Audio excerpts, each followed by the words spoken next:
Masalah perizinan yang rumit dari aturan yang ribet membuat Indonesia rugi dalam posisinya bersaing dengan negara lain dalam memperbentuk arus investasi masuk untuk menggerakkan ekonomi. Dan hal ini juga dikeluhkan oleh Asosiasi Pengusaha Retail saat bertemu dengan Menteri Keuangan Purbaya perihal perizinan yang menggunung. Dan untuk membahasnya sudah bergabung melalui sambungan virtual Ketua Umum Perhimpunan Waralaba dan Lisensi Indonesia atau WALI, Levita Ginting Supit. Selamat pagi Bu Levita, bagaimana kabar Anda?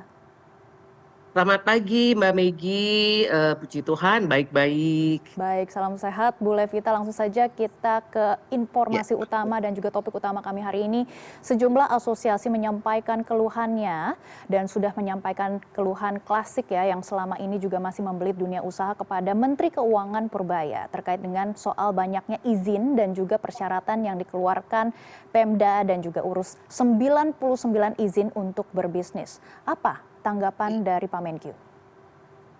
ya, tanggapan dari Pak Menkyu adalah Pak Menkyu itu akan menyambut baik usulan-usulan kita, dan beliau juga menugaskan timnya untuk meninjau semua masalah-masalah tersebut. Paling tidak mengembangkan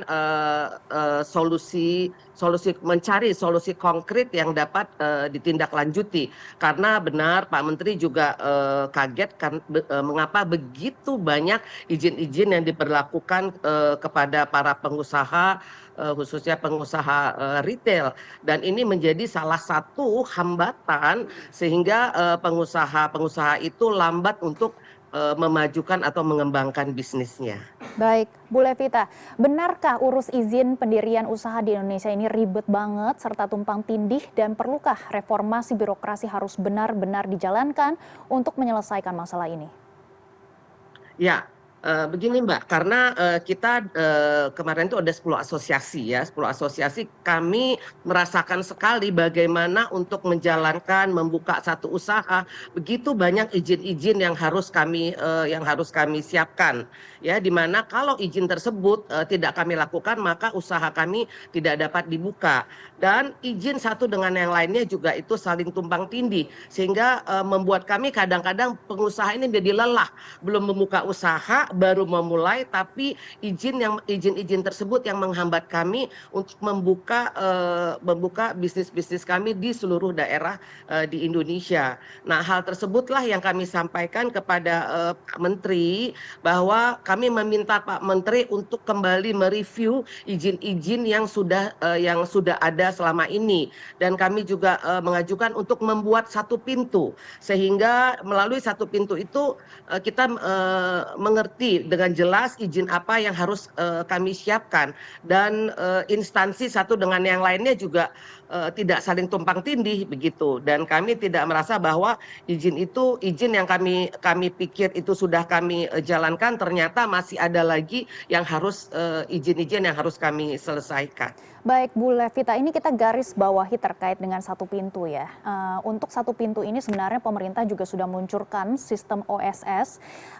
Ini adalah sistem perizinan yang bisa daftar online dan jika sistemnya tidak ada kendala teknis, seharusnya izinnya ini bisa langsung keluar sewaktu pendaftaran dilengkapi dan juga sudah disubmit, apalagi untuk pengusaha yang resikonya rendah begitu ya Bu Levita. Apakah Ya, sistem ini ya. membantu para pengusaha?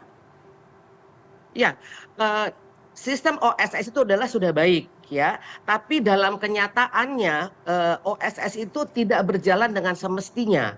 Mungkin atau masyarakat Indonesia yang belum terlalu aware dengan sistem itu, dan sistemnya juga tidak secepat yang kita bayangkan, seperti itu. Nah, itulah kendala-kendala yang kami hadapi selama ini. OSS yang sudah ada dari beberapa tahun belakangan, tapi pemakaiannya belum maksimal sehingga menghambat kami para pelaku usaha dalam mengurus izin-izin melalui OSS. Baik, tantangannya apa Bu Levita dalam sistem OSS ini? Salah satu tantangannya adalah, pada saat kami mensubmit semua apa namanya, persyaratan yang diinginkan, itu satu, susah sekali, masuknya, ya susah sekali masuknya.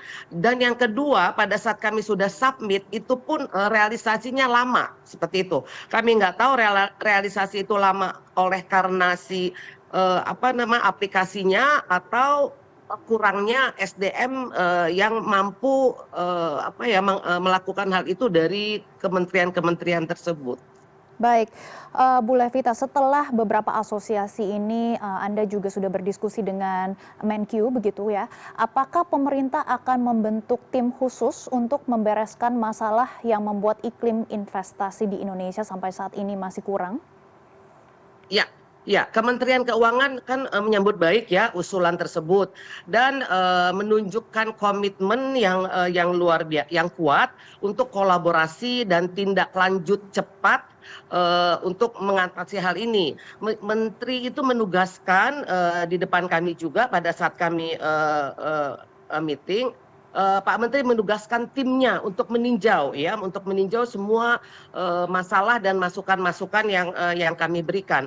Dan kami mempunyai harapan dan kami optimis bahwa Pak Menteri bersama timnya mampu melakukan ini. Sehingga ini menjadi satu secerca harapan bagi para pelaku usaha untuk, roda ekonomi bisa berputar kembali dan, target, Pak Menteri juga untuk tahun depan PDB 6,5% itu bisa tercapai, seperti itu. Baik, optimis begitu ya Bu Levita.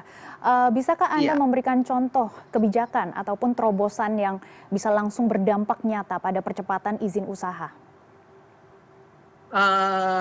Oh iya, itu misalnya, izin-izin, pembukaan, tempat usaha ya, mungkin ada salah satu, apa ya, minimarket, di Indonesia yang di mana, peraturan-peraturan yang, antara, di pusat mengatakan bahwa peraturan itu sudah, tidak digunakan lagi, tapi pada saat buka di daerah peraturan itu masih diberlakukan. Mungkin dari pusat perlu ya, mengkomunikasikan dengan pemerintah-pemerintah daerah mana izin-izin yang masih diperlukan dan izin-izin yang sudah tidak diperlukan lagi.